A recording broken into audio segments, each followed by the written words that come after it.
Hey everyone, so this video is going to be pretty interesting because the unboxing I'm about to do um, comprises of a shoe I actually didn't have to buy. So thank you K-Swiss for sending me these sneakers. Uh, you probably might not even know what the shoe I'm referring to is in a couple seconds. The K-Swiss Ultra Shots, because a lot of websites actually took them down for some reasons that haven't been explained yet. But this is the box. It's pretty neat, actually.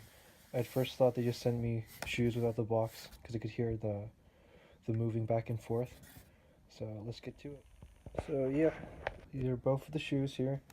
It came with tons of paper here because I know the top is very soft.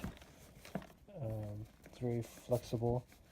You can see like the paper sticking out here in this toe area. And I can't express how bright these shoes are. It's kind of like the Lunar Ballistic hue, if you want to compare it to another sneaker. Okay, these look very sharp, I'd like to say so. I like the accents. It reminds me of the Adizero Ubersonics with like the fadeaway stripes. Sure we can get that. And all the little plastic accents remind me a bit of the Ubersonic as well. And this part definitely reminds me of the Lunar Ballistic. The medial side having these two pointed tip triangles. Okay, the shank looks pretty standard. Doesn't cover the whole bottom, but gets the job done. The traction reminds me a bit of the New Balance MC996, how they have that S sort of pattern that differentiates it from the herringbone on the outer side and the top forefoot and near the heel and the inner side. So that was interesting. I'm not sure if these really do anything, kind of like how the Asics have those pivotal points around the center of the shoe. And one funny thing is K-Swiss, or not just K-Swiss, but every brand, they tend to put their name and stuff on the bottom of the traction. Doesn't really do much to the shoe other than like when you take pictures, like the Getty photos of player sneakers or on Tennis Warehouse or any other sneaker shop, you can see that in every shot you'll get a picture of the name at least, so you get brand recognition. But I think shoes, maybe the brands can focus on something innovative on the heel, such as how we had that carbon fiber shank for stability, support, maybe some rubber, not the outsole rubber, but cushioning rubber, like Boost around here to prevent plantar fasciitis from getting worse or acting up. Stuff like that can really help, but I guess they don't want to make a super good shoe, or else it might take too much resources compared to the gains they already get from selling these, and even just they want us to keep buying, wanting more. So yeah, but I think they can do it. That's my spiel. Yeah, so I was saying the tongue is heavily ventilated, it seems like, because it's so thin. They don't want it probably to be like this material near your forefoot, because if it's really hot and this is like squeezing on your foot like I thought it would, then it would cause you to overheat probably, and just not too much like cushioning, so it would suck, I guess. It's like wearing like a tight cotton shirt basically. So they try to prevent it by making it breathable, like poly clothes. And I can see the concept behind this one. Like Rush Pros, I know have not actually. This is very different. This is like the material on the barricades, barricade 5 specifically, on the medial side, where they have that sort of. Actually, no, it's a lot like the ASIC Solution Speed. That's the closest it is to, because it's pretty flexible, I feel, but it's stable enough to not cause any rip or anything like that. Like the Barricade 5 material was not flexible, but it was of the same material. But overall, the Solution Speed has both the same material type and the same function and fit. Okay. Kind of long-winded, but... And also, I really appreciate long and rounded laces, because I really can't do the flat ones. They keep getting untied and they don't feel very supportive at all. Okay. How I think this shoe's gonna hold up? Well, man, that's so pink.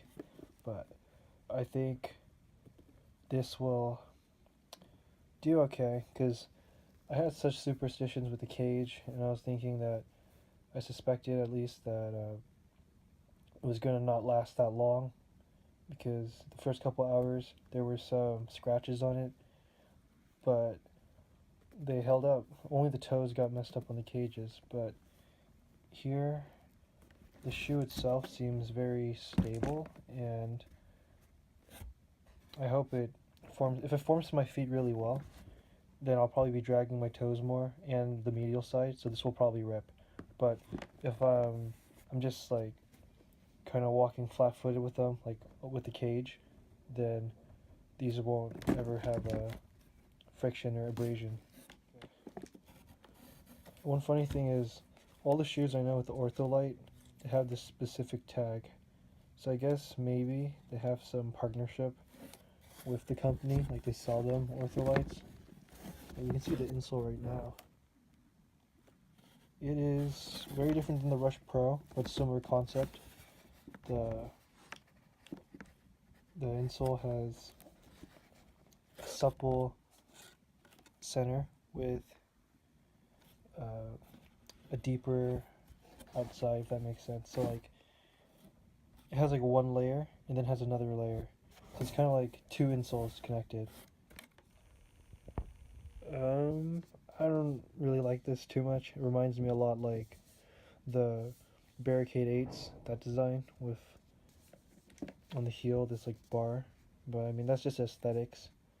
So it's very hard shell, I feel. That's good. It's very supportive around the heel. So hopefully it connects to my feet better than the cage, because the cage had the heel cup on the outside, which I thought was a terrible idea. But it would be good if you had wider feet than me on the heel side. Okay, this reminds me a lot like the Barricade 5 and the Barricade 7. This is a very supportive heel counter, I think. Is that what it's called? Plastic shank. And the cushioning in the midsole is pretty compounded, so it won't be that plush like the Rush Pro. I think it'll be a little about the same as the Novak Pros, so that should be okay. Forefoot, same. It reminds me a lot like the Barricades. So yeah, I think this shoe will play a lot like a Barricade, honestly. The only way to know is to find out, try it, wear it. But I'm just curious about how the tongue, which reminds me a lot more like the Asics, and the upper kind of reminds me a bit more of the Asics, while the bottom feels like a Barricade. So I think it's a good hybrid between durable shoes as well as the new comfort we've gotten from modern technology. So I'll probably have a very thorough review about how I felt about these from several hours of play, and I'll send that back. Thank you for the new subscribers the last couple of weeks. I really appreciate that. If there are any things that you want me to address, please leave some comments. I can give shout outs, and I know someone on my Novak Pro review told me about the landscaping versus the horizontal camera. Yeah, I was kind of inexperienced with that. I'll work on it, but yeah, I appreciate the feedback though, and please watch all my other videos. I do have those highlight videos, for including that Dominic team courtside highlight. I appreciate it for that. Yeah, so please don't forget to subscribe, and I'll see you guys later with an updated review of me actually wearing them. So appreciate it.